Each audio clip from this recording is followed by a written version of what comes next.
నేను మీ అత్త అలివేలునే. వినాయక చవితి శుభాకాంక్షలు మీకు, మీ కుటుంబ సభ్యులందరికీ.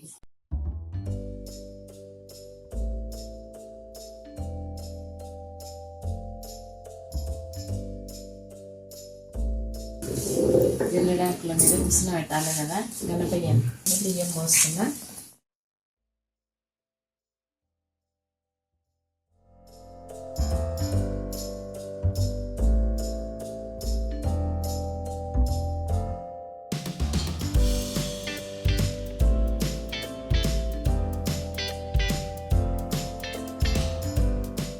అలంకరణ చేయకముందు ఎలా ఉన్నది, అలంకారం చేసినాక ఎలా ఉంది?